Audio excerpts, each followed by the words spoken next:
Um, so final story is I was speaking at an oil and gas association in Pennsylvania, uh, I guess last week, and found out about a story that I had not heard of and is largely flown under the radar here.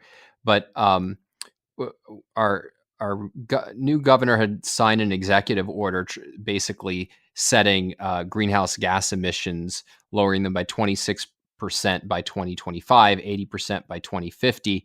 And on top of that, now there's environmentalist attorneys associated with the Clean Air Council petitioning the Pennsylvania Environmental Hearing Board, which is like the main environmental regulatory board, for imposing cap and trade without any input from the legislature. So, not let's pass a law, but what they've done is say, hey, look, the Pennsylvania Constitution says that the people have a right to clean air, and and that you're empowered to adopt rules to control and ensure that there's no air pollution, and that gives you all the power you need to have a cap and trade program that'll make us carbon neutral. They suggest a plan that makes us carbon neutral by 2052, I think it is, and the and are pushing for that. No, this should just be imposed, something that will be absolutely transformative, particularly given that Pennsylvania is one of the is a very important oil and gas producer, and oil and gas plays a very crucial role in the economy, particularly in the areas around Pittsburgh.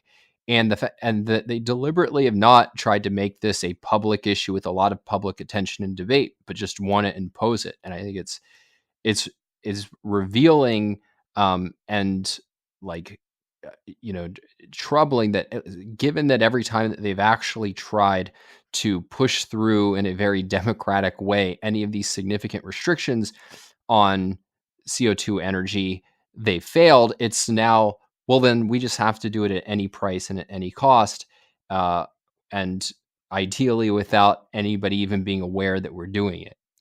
Yeah, the clean air thing is, I mean, really, especially in the context of a state saying, yeah, our mandate to have a certain level of air quality, like that enables us to regulate CO2, which just has absolutely nothing to do with your actual air quality. So it's just, but people think that, well, it's obviously a moral thing to reduce CO2 emissions. And therefore, yeah, we can stretch the law. And it's not like these laws are very clear in the first place, but it's so much of it is just this moral high ground that people have. All right. Well, that is not the most exciting story to end on, but terms of, yeah, Well, go ahead.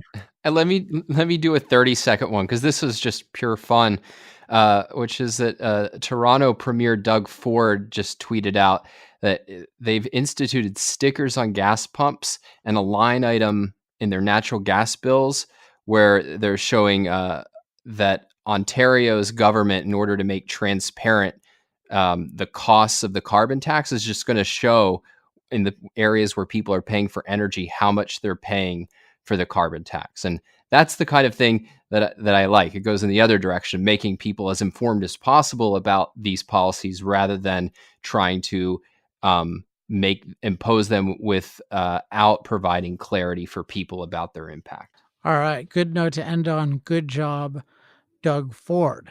And yeah, that is a great policy to have, and it's a pretty easy one to argue for. So let's see some U.S. politicians doing that.